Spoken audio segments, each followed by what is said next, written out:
অনেকদিন পর ঋতু বললো তুমি কিছু বানিয়ে খাওয়াও, তো আজকে আমি ঋতুকে কি খাওয়াতে পারি সেটাই হচ্ছে দেখার বিষয়। সব থেকে সহজ একটা রেসিপি আমি দেখি কি বানাতে পারি। এই যে আদা রসুন দিয়ে দিলাম চিকেনের উপরে, চিকেনটা ছোট ছোট করে কেটে রেখেছিলাম। এর সঙ্গে উপরে একটা কাগজি লেবু অনেকটা পরিমাণে রস দিয়ে দিলাম, সঙ্গে দিয়ে দিলাম নুন, সঙ্গে দিয়ে দিলাম জিরে ধনে গুঁড়ো, গোলমরিচের গুঁড়ো, আর সাথে কিন্তু ধনে গুঁড়ো দিয়ে, আর তার সাথে দিলাম হলুদ, একটু হলুদ না দিলেও হয় না, সঙ্গে সয়া সস, সব কিছু দিয়ে একটু মেখে রেস্টে রেখে দিলাম।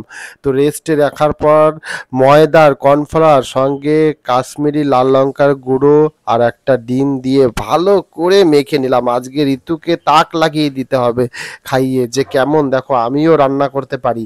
আর এইগুলো গরম তেলে, একদম ফার্স্টে একটু গরম তেলে দেবো, তারপর তেলটাকে একটু লো করে দেবো।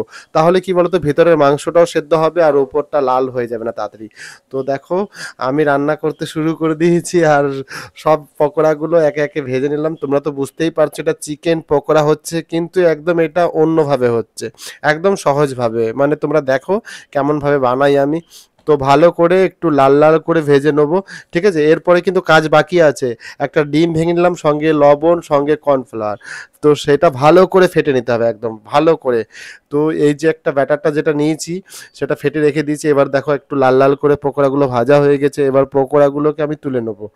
তারপর তুলে নেওয়ার পর আসল কাজটা বাকি আছে, তোমরা কিন্তু যেও না, দাঁড়াও, এরপর একটা আসল কাজ আছে। আর চিকেন পকোড়া তোমাদের কার কার ভালো লাগে অবশ্যই কমেন্ট করো। আর এই দেখো চিকেন পকোড়াগুলোকে নিয়ে এই ডিমের যে ব্যাটারটা করে রেখেছিলাম সেটার মধ্যে একবার চোবাবো আর এরকম করে একবার ছেড়ে দেবো। মানে এটাই হচ্ছে এটা লাস্ট ফিনিশিং এর কাজ।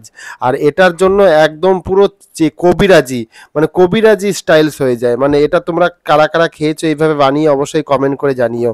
এটা কিন্তু আমি একটা রেস্টুরেন্টে এইভাবে ভাজা দেখেছিলাম বলেই আমি এরকম বানানোর চেষ্টা করলাম। তো জানি না কেমন টেস্ট হবে, ঋতু কিন্তু খেয়ে জানাবে অবশ্যই যে কেমন টেস্ট হয়েছে, কারণ ঋতুর জন্য বানানো। তো চলো ঋতু খাক। এই যে রান্না রেডি হয়ে গেছে চিকেন পকোড়া, এবার ঋতুকে আমি রিভিউ করতে দেবো, কারণ ঋতু হচ্ছে খাওয়ার মাস্টার, ও খেয়ে জানাবে কেমন হয়েছে। আর ওপরে দেখো একদম সেই ফিশ কবিরাজি যে বানায় ঠিক সেরকম। চলো খাই। প্রথমে একটু সস লাগিয়ে।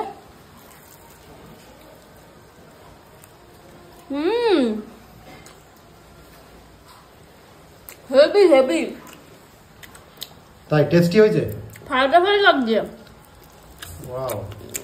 আর খুব ভেতরে আমি বানাতে পারি তো তাহলে চিকেন পকোড়া।